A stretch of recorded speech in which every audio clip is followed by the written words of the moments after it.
Assalamualaikum warahmatullahi wabarakatuh. Perkenalkan, nama saya Nur Ilhamisa Fitri. Saya dari Prodi Pendidikan Bahasa dan Sastra Indonesia semester 6 dengan NIM E1C015157. Di sini saya akan menyelesaikan tugas semester akhir dengan judul Psikologi Sastra. Baik, pada pembahasan kali ini kita akan mempelajari mengenai kajian psikologi sastra dan nilai karakter novel 9 dari Nadira karya Leila S. Chudori. Pada novel 9 dari Nadira, kita akan membahas tentang metode penelitian yang digunakan dalam mengkaji novel 9 dari Nadira. Penelitian ini merupakan penelitian karya sastra melalui analisis dokumen berupa studi pustaka. Dan bentuk penelitian ini adalah deskriptif kualitatif.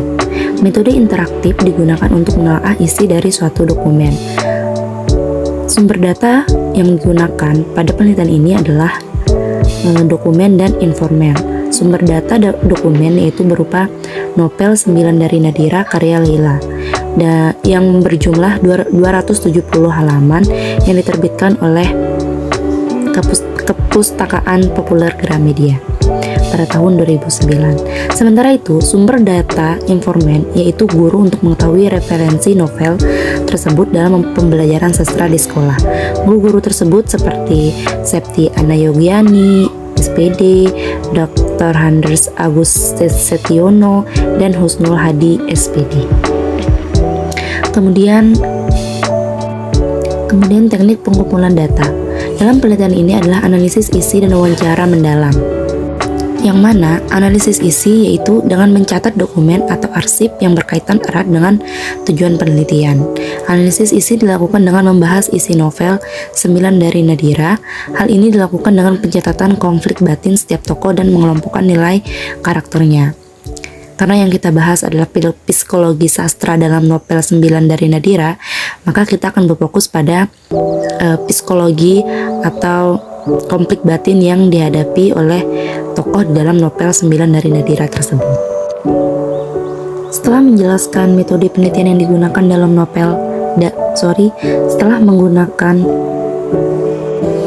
Setelah menjelaskan metode penelitian yang digunakan dalam mengkaji novel 9 dari Nadira ini, kita akan berlanjut ke hasil penelitian.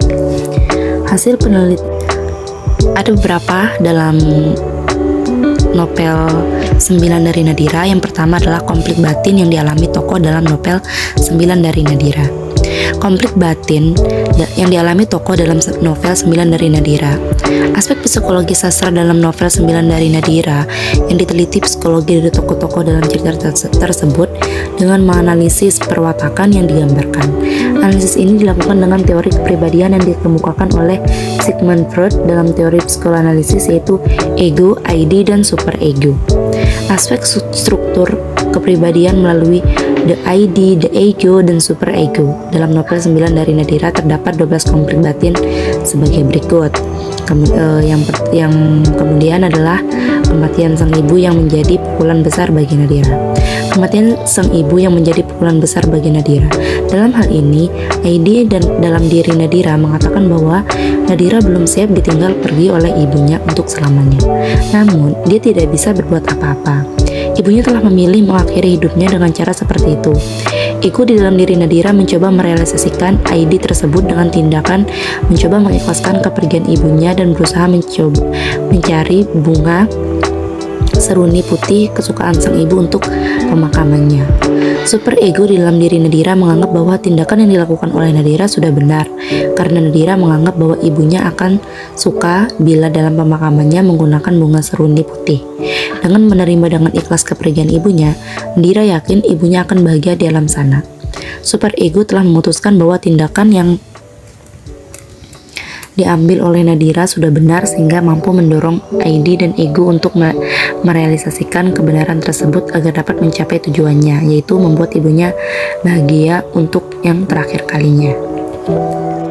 Kemudian penolakan Nadira terhadap air susu Kamala.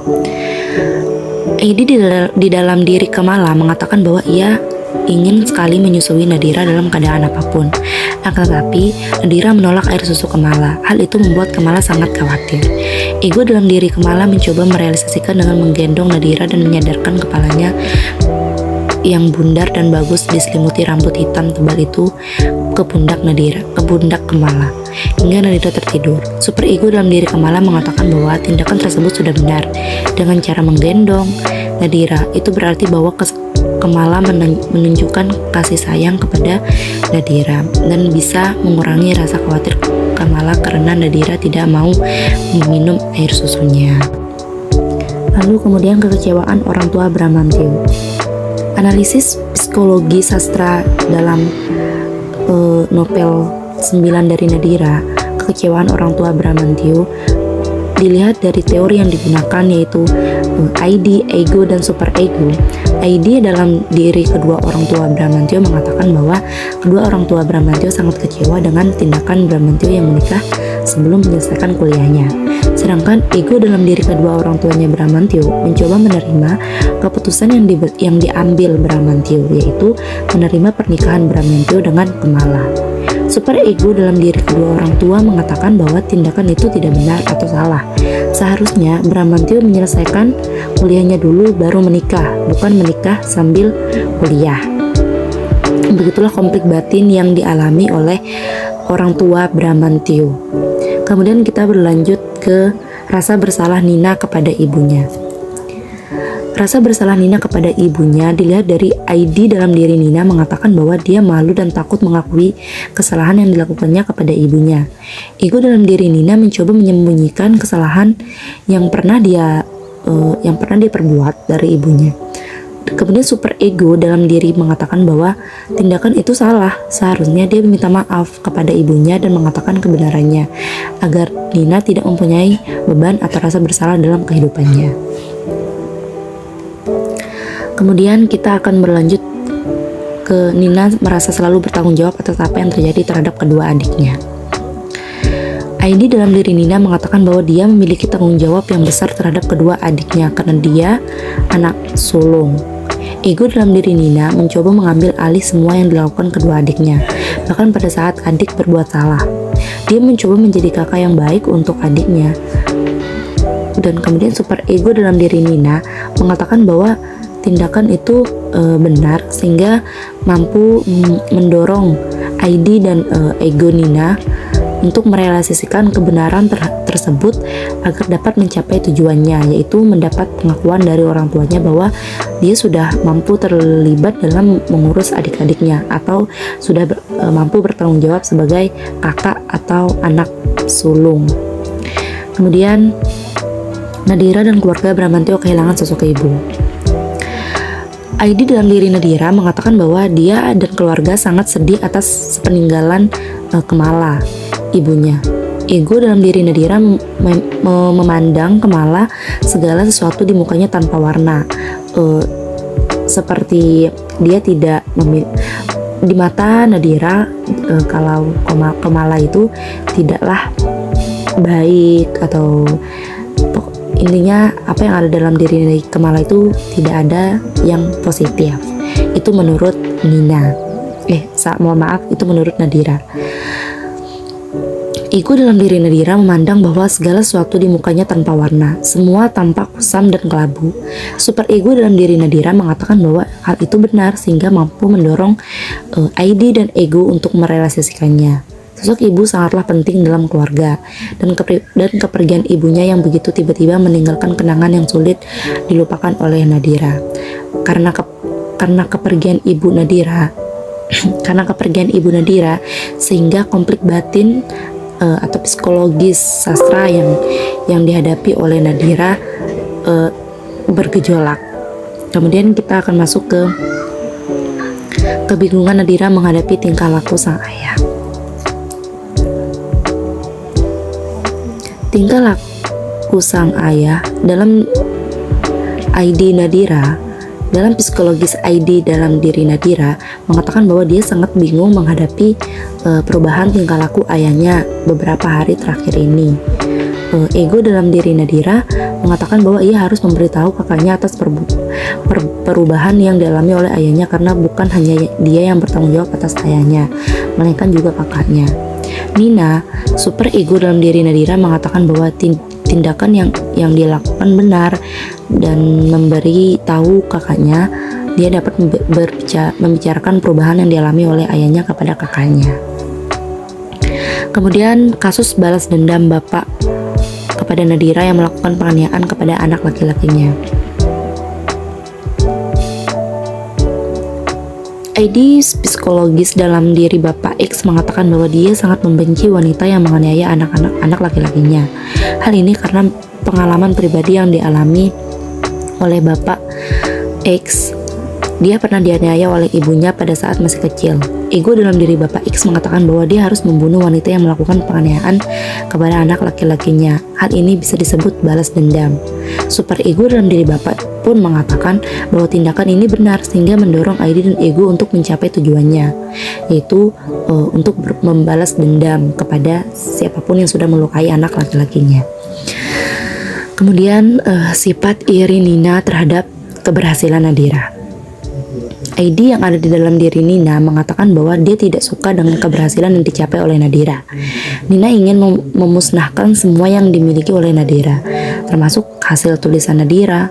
Ego dalam diri Nina mencoba merealisasikan dengan membakar lemari pakaian tempat Nadira menyimpan hasil karyanya. Super ego dalam diri Nina mengatakan bahwa tindakan yang dilakukan benar, sehingga mendorong ID dan ego untuk mencapai tujuannya, yaitu memusnahkan hasil tulisan Nadira dengan cara meledakkan lemari pakaian tempat Nadira menyimpan hasil tulisannya.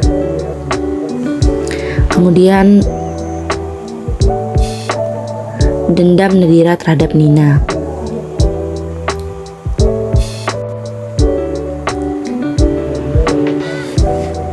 ID dalam diri Nadira bahwa dia sangat marah kepada kakaknya Nina karena kesalahan yang dilakukan, yaitu membakar lemari Nadira.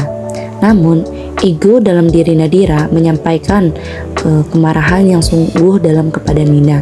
Super ego dalam diri Nadira mengatakan bahwa tindakan tersebut benar. Dia tidak mau lagi tidur satu kamar dengan Nina karena perbuatan Nina kepadanya. Kemudian perceraian Nadira dan Niko.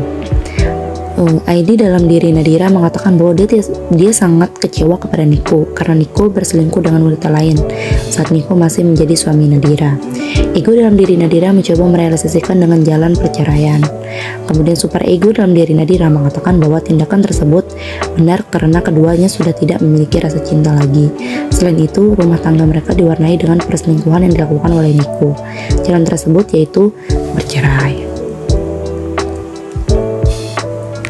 Kemudian yang terakhir adalah Nadira menjadi bahan pembicaraan di kantor. Teman-teman kantor yang berpihak pada Nadira seperti Tara dan Chris merasa kasihan karena Nadira menjadi bahan pembicaraan di kantor. ID mereka mengatakan bahwa tidak seharusnya Nadira menjadi bahan pembicaraan di kantor. Ego mereka mencoba merealisasikan dengan membawa Nadira pergi dari burung nazar itu.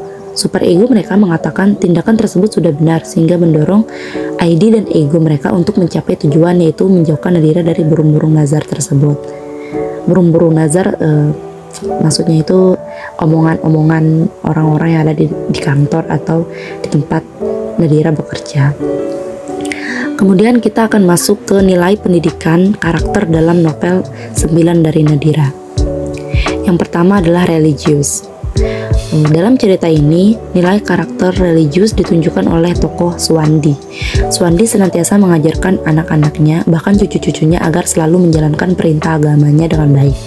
Hal yang sering ditekankan Suwandi kepada cucunya adalah agar selalu belajar memahami isi Al-Quran dan rajin melaksanakan sholat. Kemudian adalah jujur. Dalam cerita ini, nilai karakter religius ditunjukkan oleh Arya. Arya mengakui kesalahannya kepada ibunya. Setelah Kemala bercerita tentang tokoh wayang Bima, Arya mengakui bahwa dialah yang mengajak Nadira lari-larian hingga jatuh, bukan kakaknya, Nina. Arya berbicara jujur karena dia ingin menjadi tokoh dalam pewayangan, yaitu Bima. Kemudian toleransi. Dalam novel 9 dari Nadira, sikap toleransi yang ditunjukkan oleh Bapak Suwandi, ayah dari Bramantyo. Suwandi tidak mempermasalahkan partai yang dipilih oleh anaknya, asal partai tersebut sama-sama partai Islam. Sikap Suwandi tersebut menghargai partai pilihan anaknya. Kemudian adalah disiplin. Sikap disiplin dalam novel 9 dari Nadira ditunjukkan oleh tokoh Nadira dan Kris, teman sekantor Nadira. Setiap kali menerima tugas dari atasannya, Nadira selalu menyelesaikan tugas tersebut dengan penuh dan dengan sigap atau patuh. Sebelum Nadira mengambil cuti untuk pernikahannya, dia menyelesaikan semua utang laporan yang diberikan oleh kantor. Sikap tersebut menunjukkan kalau Nadira mempunyai disiplin yang tinggi dan mengerjakan semua tugas yang diberikan oleh kantornya. Selain Nadira, sikap disiplin juga ditunjukkan oleh Kris. Kris mematuhi peraturan yang dibuat oleh kantornya dan tidak merokok pada saat jam bekerja di kantor. Kemudian kerja keras. Sikap kerja keras dalam novel 9 dari Nadira ditunjukkan oleh tokoh Bramantyo dan Nadira. Bramantyo bekerja keras untuk menghidupi istri dan ketiga anaknya. Nadira selalu mengerjakan tugas-tugas yang diberikan oleh kantornya. Kemudian kreatif. Dalam novel 9 dari Nadira, sifat kreatif ditunjukkan oleh tokoh Nadira. Di sela-sela kesibukannya, dia masih bisa membuat film pendek tentang wartawan dan menceritakan kepada ayahnya. Sikap kreatif Nadira tumbuh saat dia masih kecil. Kemudian demokratis. Sikap demokratis dalam novel 9 dari Nadira ditunjukkan oleh tokoh Bramantyo. Bram, begitu nama pendeknya atau sering dipanggil oleh teman-temannya, dia sangat menghormati pilihan politik keluarganya, tapi dia juga ingin dihormati dalam pilihan politik yang tak sejalan dengan keluarganya. Kemudian rasa ingin tahu. Sifat rasa ingin tahu ini ditunjukkan oleh tokoh Nadira. Sebagai seorang wartawan, rasa ingin tahu Nadira sangat tinggi. Dia ditunjukkan saat mewawancarai Gilang Sukma, narasumbernya yang sangat koreografer. Nadira bertanya secara detail tentang rencana pertunjukan yang sedang dilakukan oleh Gilang Sukma itu. Kemudian cinta tanah air. Sikap cinta tanah air pada novel 9 dari Nadira ini ditunjukkan oleh tokoh Kemala. Walaupun dia tinggal di luar negeri, saat pernikahannya dia tetap menggunakan cara Indonesia. Hal ini menunjukkan bahwa dia cinta Indonesia atau tanah air. Kemudian menghargai prestasi. Sikap menghargai prestasi ini ditunjukkan oleh tokoh Kris kepada Nadira. Kris memberikan ucapan selamat kepada Nadira atas keberhasilan Nadira melakukan wawancara. Ucapan selamat ini menunjukkan bahwa dia ikut senang atas keberhasilan Nadira. Ucapan prestasi itu lebih ke menghormati atau menghargai usaha yang dilakukan oleh orang lain dengan mengucapkan selamat. Kemudian adalah bersahabat atau komunikatif. Ya, maksud saya tuh tanggung jawab.